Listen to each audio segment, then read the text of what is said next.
31 दिसंबर 2018 एक सरकारी रिपोर्ट एक मेज पर आती है। एक सरकारी रिपोर्ट, इसमें भारत की बेरोजगारी दर 6.1% दिखाई गई है, जो 45 सालों में सबसे ज्यादा थी। अधिकारी इसे एक मसौदा अधूरा बताते हैं, जनता के लिए तैयार नहीं। हफ्ते बीतते हैं। अब आगे क्या होगा? क्या हम तैयार हैं?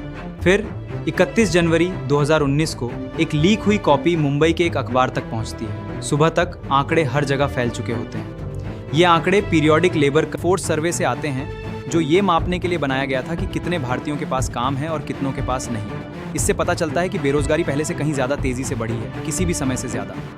अब वे मुट्ठी भर क्लर्क पदों के लिए होड़ करते हैं। कभी कभी हजारों आवेदक होते हैं चंद 100 पदों के लिए। सरकार पलटवार करती है। अधिकारी कहते हैं कि आंकड़े अधूरे हैं, कि अंतिम आंकड़े अलग हो सकते हैं, कि लीक होना ही असली घोटाला है।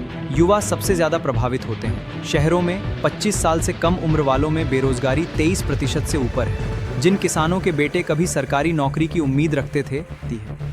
और रोजगार वो मुद्दा है जिस पर विपक्ष चुनाव लड़ना चाहता है। इसी वजह से ये रिपोर्ट सार्वजनिक नीति बनने से पहले एक राजनीतिक हथियार बन जाती है। राष्ट्रीय सांख्यिकी आयोग से इस्तीफा दे देते हैं। वे कहते हैं कि रिपोर्ट तैयार थी। वे कहते हैं कि इसे रोका गया था क्योंकि चुनाव आने वाले थे। दुनिया का सबसे बड़ा आम चुनाव 5 महीने दूर है। 50 करोड़ मतदाता तय करेंगे कि सत्तारूढ़ पार्टी सत्ता में रहेगी या नहीं। अखबार लीक हुए आंकड़े छापते हैं। अर्थशास्त्री टेलीविजन पद्धति पर बहस करते हैं। सरकार एक बयान जारी करती है जिसमें इसे फेक न्यूज़ बताया जाता है, जबकि वो असली दस्तावेज प्रकाशित करने से इनकार करती है, जो सवाल का जवाब दे सकता है। फिर मई 2019 में चुनाव खत्म होने के बाद और सत्तारूढ़ पार्टी के दूसरी बार जीतने के बाद वही रिपोर्ट आखिरकार जारी की जाती है। आंकड़ा नहीं बदला, 6.1% आर्थिक उदारीकरण से पहले, यानी उससे भी पहले जब आज के ज्यादातर कामकाजी भारतीय पैदा भी नहीं हुए थे।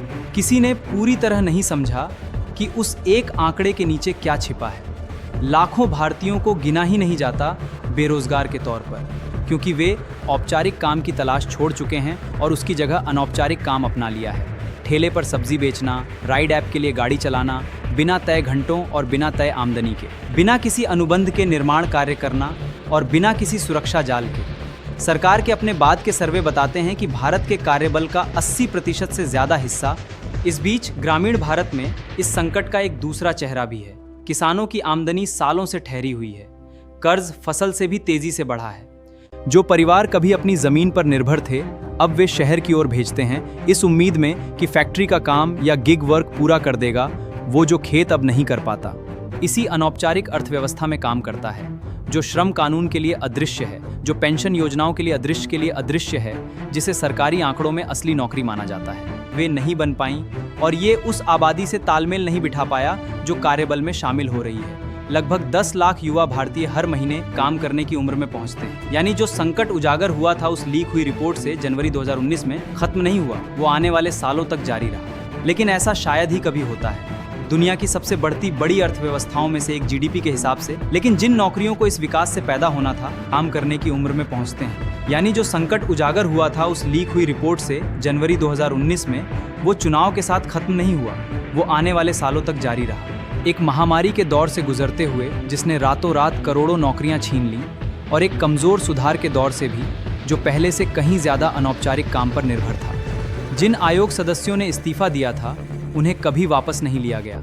जिस रिपोर्ट को अधूरा कहा गया था वो आखिर में सटीक निकली, दशमलव तक सही।